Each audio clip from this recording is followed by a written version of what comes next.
Here's a few movies to check out this week, currently on Netflix Instant. Action, Drop Zone. Wesley Snipes plays a cop who's transporting a criminal via airplane along with his brother Malcolm Jamal Warner. While they're doing this, crazy Gary Busey and a bunch of skydivers manage to abduct the guy and take him off the aircraft. So Wesley Snipes goes undercover as a skydiver to try to find out some more information that'll hopefully lead him to the people who did the crime. The actual skydiving in the movie is really impressive, but some of the green screen work with the actors that are supposed to be skydiving, you can kind of tell it's not really all that good. But the rest of the movie kicks ass. It was directed by John Badham, who did Stakeout, he did War Games, Nick of Time, a lot of really good thriller movies.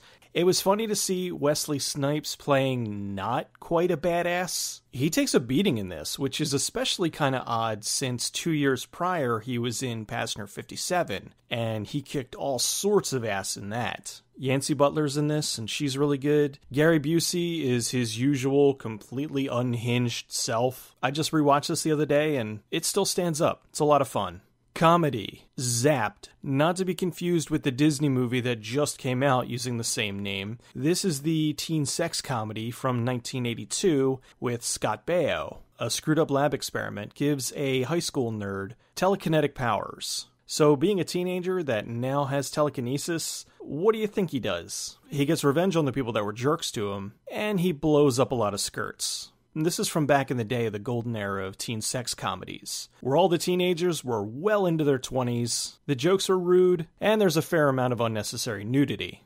Adventure, Sanctum. A cave diving team is trying to map out this gigantic cave that they'd never really worked on before. And while they're there, there's a flash flood that prevents them from being able to get out. So they have to dive into these uncharted areas of the cave and hopefully find their way back to the surface. While there is some cliched moments in the film, the underwater diving sequences more than make up for it. It's a good-looking film, it's very tense, and while you probably have an idea of how the whole thing's going to end up, it's still worth the ride.